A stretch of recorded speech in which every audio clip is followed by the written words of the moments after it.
Halo, selamat berjumpa lagi pada pembelajaran kita hari ini. Pada pertemuan kali ini kita akan membahas mengenai laju reaksi, khususnya pada perhitungan laju reaksi yang meliputi persamaan laju reaksi dan order reaksi. Di mana untuk order reaksi di sini ada order 0, order 1, dan order 2. Nah, untuk kompetensi dasar yang harus kita kuasai yaitu kompetensi dasar 3.7, yaitu menentukan order reaksi dan tetapan laju reaksi berdasarkan data hasil percobaan. Sedangkan untuk tujuan pembelajarannya, yang pertama, menjelaskan cara menentukan order reaksi dan persamaan laju reaksi. Yang kedua, mengolah dan menganalisis data untuk menentukan order reaksi dan persamaan laju reaksi. Nah, sebelum kita membahas mengenai order reaksi, apa sih itu persamaan laju reaksi? Coba kita amati pada slide, di mana terdapat reaksi A dan B menghasilkan C dan D, di mana A dan B di sini adalah sebagai reaktan, sedangkan C dan D di sini adalah sebagai produk. Nah, secara umum laju reaksi dapat kita tuliskan dengan menggunakan simbol R atau V, di mana di sini ada sumber yang menyebutkan kita boleh menggunakan simbol R atau V. Untuk R di sini merupakan singkatan dari rate, yang artinya adalah laju. Nah, untuk persamaan laju reaksi dapat kita rumuskan R sama dengan K. Di sini merupakan tetapan laju reaksi dikalikan konsentrasi dari masing-masing reaktan dipangkatkan dengan order reaksi. Nah, seperti pada keterangan di sini sudah dijelaskan. Nah, lalu di sini terdapat contoh dari reaksi di mana gas nitrogen oksida direaksikan dengan gas hidrogen, maka akan menghasilkan air dan gas nitrogen. Nah, sebagai contoh di sini persamaan lajunya seperti itu dengan nilai tetapan lajunya 98 dan masing-masing konsentrasi dari reaktan diketahui. Nah, dari data situ kita bisa merumuskan rumus laju reaksinya dan bisa kita tentukan nilai dari laju reaksinya. Nah, selanjutnya untuk persamaan laju reaksi kita bisa menentukan bahwa persamaan laju reaksi itu bisa dituliskan dengan nilai tetapan laju reaksi dikalikan dengan konsentrasi reaktan dipangkatkan dengan order reaksi. Nah, sehingga dapat dikatakan bahwa besarnya laju reaksi ditentukan oleh konsentrasi reaktan, bukan dari konsentrasi produk. Nah, selanjutnya saya memiliki contoh. Di sini terdapat persamaan laju reaksi, di mana terdapat reaktan A dan B. Nah, di sini juga saya lampirkan terdapat contoh persamaan reaksi. Yang pertama adalah gas hidrogen direaksikan dengan gas klorin yang menghasilkan gas asam klorida. Sedangkan pada persamaan reaksi yang kedua, gas nitrogen direaksikan dengan gas hidrogen menghasilkan gas amonia. Lalu kita lihat apa yang menjadi perbedaannya. Di sini didapatkan bahwa pada reaksi yang pertama, nah di sini suhunya ketika lebih tinggi itu memiliki nilai tetapan laju reaksi yang lebih tinggi pula. Begitu juga pada persamaan reaksi yang kedua. Suhu yang lebih tinggi di sini memiliki tetapan laju reaksi yang tinggi pula. Sehingga dapat dikatakan bahwa semakin tinggi suhu, nilai tetapan laju reaksi juga akan semakin besar. Pada suhu yang sama, nilai tetapan laju reaksi kedua reaksi juga akan berbeda. Sehingga dapat dikatakan bahwa nilai K tetapan laju reaksi bergantung pada reaksi yang terjadi dan dipengaruhi oleh temperatur reaksi. Nah, sebagai contoh di sini, sebagai misal di sini persamaan laju reaksinya tertera pada slide. Nah, di mana pada persamaan 1 bisa kita lihat di mana koefisien gas hidrogen dan gas klorin sama-sama bernilai 1. Namun ordernya bisa kita lihat di sini. Ordernya untuk order terhadap gas hidrogen senilai 1 dan order terhadap gas klorin senilai 2. Coba kita amati pada persamaan yang kedua. Untuk koefisien gas nitrogen bernilai 1, koefisien gas hidrogen bernilai 3, tetapi untuk order reaksinya terhadap nitrogen itu senilai 2 dan order reaksi terhadap hidrogen senilai 1. Jadi dapat dikatakan bahwa dari persamaan 1 dan persamaan 2 bahwa nilai order reaksi itu tidak selalu sama dengan koefisien reaksi. Nah, jadi lebih jelasnya order reaksi ini didapatkan dari data eksperimen.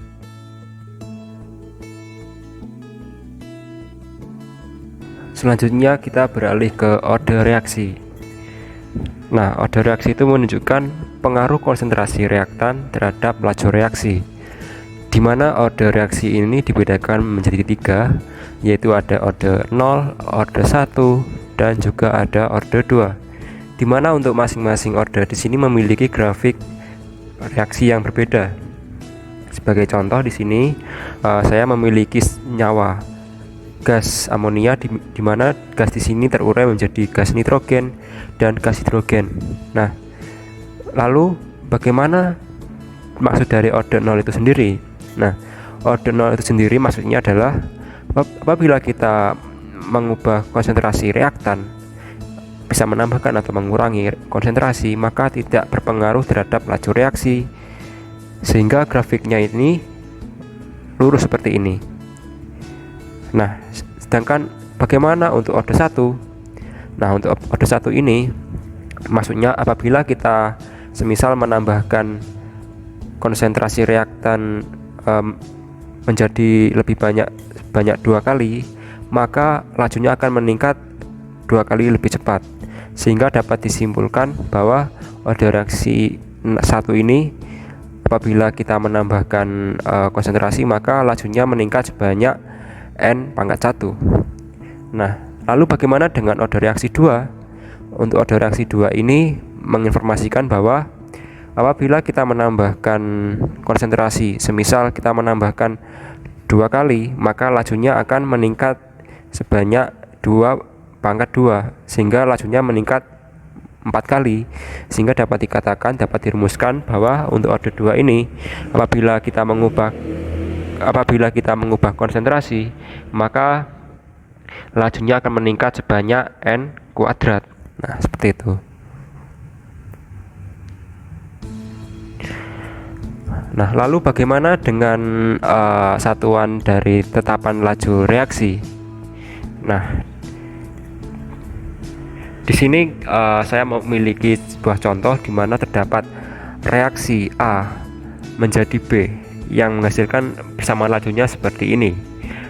R sama dengan tetapan laju reaksi dikalikan konsentrasi reaktan dipangkatkan dengan order reaksi. Nah, kita bandingkan ya untuk reaksi order 0, order 1, dan juga 2 dan 3. Nah, untuk reaksi order 0 kita bisa membuat persamaan tetapan laju reaksi dari persamaan umum laju reaksi ini, sehingga kita mendapatkan nilai K untuk order reaksi 0 itu satuannya adalah molar per second. Sedangkan untuk order 1 di sini satuannya adalah sepersekon. Kita bisa menyederhanakan dari persamaan ini ya. Kemudian untuk reaksi order 2 kita juga bisa menentukan persamaannya satuannya sebesar sepermolar sekon. Sedangkan untuk reaksi order 3 satuannya sebesar 1/molar kuadrat second. Nah, ini adalah rangkumannya. Untuk reaksi order total satuannya seperti ini. Nah, selanjutnya suatu misal di sini saya sajikan sebuah contoh data percobaan dari reaksi gas nitrogen dan gas oksigen, di mana menghasilkan gas nitrosil oksida. Nah, di sini kita diminta untuk menentukan persamaan laju reaksi, order reaksi, dan juga nilai tetapan laju reaksi beserta satuannya. Nah, kita yang pertama menentukan persamaan laju reaksi. Tentunya kita bisa menuliskan persamaan umumnya ya, dimana laju reaksi itu dengan simbol R sama dengan tetapan laju reaksi dikalikan dengan konsentrasi pangkatkan dengan order reaksi masing-masing reaktan. Nah, sebelumnya kita harus mencari order reaksi dahulu dari masing-masing reaktan. Lalu bagaimana caranya? Nah, kita yang pertama mencari order reaksi terhadap gas nitrogen. Kita bisa menggunakan data yang sama dari data oksigen. Nah, di sini data konsentrasi oksigennya sama, sehingga supaya kita bisa menyederhanakan, supaya kita bisa menentukan data dari laju dari gas nitrogen ini. Nah, kita masukkan dahulu melalui persamaan laju reaksi secara umum. Kita masukkan datanya, dan di sini kita bisa menyederhanakan dengan asumsi bahwa data konsentrasi dari oksigen di sini sama, sehingga bisa kita sederhanakan yang menghasilkan nilai dari order reaksinya itu adalah sebesar setengah. Nah, dari sini kita bisa tahu dari penyederhanaan persamaan ini, dimana kita buat angka yang sama, pecahan yang sama, dimana kita nanti mengoperasikan pangkat dari pecahan ini, sehingga didapatkan nilai A-nya adalah setengah. Lalu ini nilai A ini merupakan order reaksi terhadap gas nitrogen. Selanjutnya kita bisa mencari order reaksi terhadap gas oksigen. Nah, kita harus menggunakan data dari nitrogen yang sama. Nah, kita bisa menggunakan data 2 dan 3, di mana data 2 dan 3 ini konsentrasi gas nitrogennya sama, sehingga kita nanti bisa mencari order reaksi dari data sini. Nah, kita bisa menginput setelah itu, dan kita sederhanakan, didapatkan hasil bahwa nilai order reaksi terhadap gas oksigen itu sebesar 2 ya, melalui penyederhanaan dari pecahan ini, dan kita operasikan melalui pangkatnya ini. Setelah order reaksi masing-masing reaktan kita cari, kita bisa menuliskan persamaan laju reaksinya, di mana bahwa persamaan laju reaksi itu merupakan tetapan laju dikalikan konsentrasi reaktan dipangkatkan dengan order reaksi. Ya, kita tahu untuk order reaksi terhadap nitrogen tadi setengah, dan order reaksi terhadap oksigen ini bernilai 2, sehingga persamaannya seperti ini. Nah, lalu kita juga bisa menentukan order reaksi total setelah kita menentukan order reaksi dari masing-masing reaktan. Nah, tadi order reaksi terhadap gas nitrogen tadi senilai setengah, sedangkan untuk order reaksi terhadap gas O2 di sini senilai 2, sehingga dijumlahkan order reaksi totalnya adalah 2,5. Nah, lalu kita diminta untuk mencari nilai tetapan laju reaksi. Kita bisa memakai salah satu data. Misalnya kita memakai data 1 ya.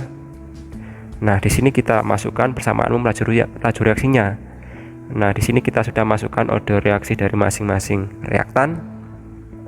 Kita masukkan, lalu kita operasikan sesuai dengan persamaannya. Didapatkan bahwa nilai tetapan laju reaksinya ini sebesar 125,71.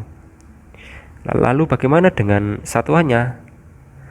Nah, satuannya adalah kita bisa menggunakan rumus ini, molar pangkat 1 min N per S, dimana N di sini merupakan order reaksi totalnya, sehingga ketika kita input didapatkan hasil bahwa 1 dikurangi 2,5 senilai molar pangkat min 3/2 per second. Nah, jadi satuannya ini. Lalu kita diminta untuk menentukan nilai X. Nah, nilai X ini tertera pada data percobaan keempat. Nah, kita masukkan ya persamaan umumnya dari laju reaksi. Nah, kita dapatkan tadi nilai tetapan lajunya sebesar sekian. Kita masukkan nilai konsentrasi dari gas nitrogen sebesar sekian dan juga gas oksigen sebesar sekian. Nah, lalu dari sini kita bisa mendapatkan lajunya senilai 0,01 molar per sekon. Nah, selanjutnya diketahui suatu soal, yaitu dengan persamaan reaksi dari campuran ion bromat direaksikan dengan ion brom dalam suasana asam dan memberikan data hasil percobaan seperti pada slide. Nah, sini ya. Di sini yang membedakan dari data percobaan sebelumnya adalah di sini terdapat 3 jenis reaktan. Nah, lalu di sini kita diminta untuk menentukan persamaan laju reaksi, yang kedua menentukan order reaksi, yang ketiga menentukan nilai tetapan laju reaksi dan satuannya. Nah, dari sini kita berangkat melalui persamaan umum laju reaksi, di mana kita bisa menuliskan bahwa persamaan umum laju reaksi adalah tetapan laju reaksi dikalikan dengan konsentrasi masing-masing reaktan dipangkatkan dengan order reaksi. Nah, kita bisa mencari yang pertama itu order reaksi terhadap ion bromat. Nah, untuk menentukan order reaksi terhadap ion bromat, kita bisa menggunakan data 1 dan 3, di mana data 1 dan 3 sini untuk konsentrasi dari ion brom dan juga ion H+ ini memiliki konsentrasi yang sama, sehingga kita memakai data 1 dan 3 agar konsentrasi dari ion brom dan ion H+ ini bisa kita sederhanakan. Nah, lalu kita masukkan ke dalam persamaan laju reaksinya. Nah, seperti ini ya, kita masukkan sesuai dengan data percobaan 1 dan 3, dan didapatkan penyederhanaan seperti ini. Nah, dimana kita bisa menentukan order reaksi terhadap ion bromat yaitu senilai 0. Nah, 0 di sini berasal dari setengah pangkat berapa yang menghasilkan nilai 1, yaitu setengah pangkat 0 yang hasilnya adalah 1. Selanjutnya kita menentukan order reaksi terhadap ion brom, yaitu kita bisa menggunakan data kedua dan ketiga. Nah, kita lihat data kedua dan ketiga, di mana konsentrasi ion bromat dan juga ion H+ di sini sama, sehingga kita bisa memakai data ini tujuannya untuk menyederhanakan persamaannya. Lalu bisa kita masukkan persamaan reaksinya, yaitu data 2 dan ketiga. Ya, dari sini kita bisa menyederhanakan data yang sama dan didapatkan bahwa nilai dari order reaksi terhadap ion brom itu senilai 0. Nah, setengah pangkat 0 sini adalah 1. Lalu kita menentukan order reaksi terhadap ion H+. Nah, untuk menentukan order reaksi terhadap ion H+, kita bisa memakai data ketiga dan data keempat. Nah, di sini ya, untuk data ketiga dan keempat di sini ion bromat dan juga ion brom di sini sama, sehingga data ini bisa kita pakai untuk menyederhanakan persamaan. Nah, sehingga didapatkan order reaksi terhadap ion H+ di sini senilai 1. Nah, zat di sini merupakan nilai order reaksi terhadap ion H+.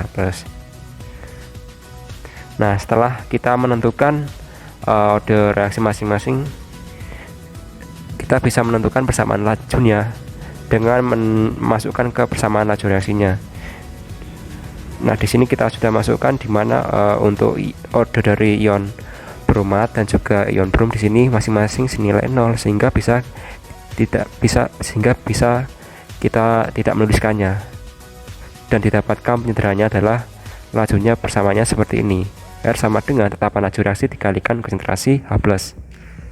Nah, lalu kita diminta untuk menentukan order reaksi total. Jadi order reaksi total itu order reaksi dari ion bromat, ion brom dan juga ion H+. Tadi sudah kita tentukan, lalu kita jumlahkan, ternyata dapatkan order reaksinya total itu adalah 1. Nah, lalu kita menentukan nilai tetapan laju reaksi. Untuk menentukan nilai tetapan laju reaksi, kita bisa menggunakan salah satu dari data percobaan ini. Suatu misal kita menggunakan data dari percobaan ke-1. Nah ini ya, kita masukkan konsentrasi dari ion H+ nya senilai 0,02. Nah didapatkan nilai tetapan lajunya adalah 0,06. Nah jadi untuk pembahasan materi mengenai odor reaksi dan bersama laju reaksi adalah seperti itu tadi.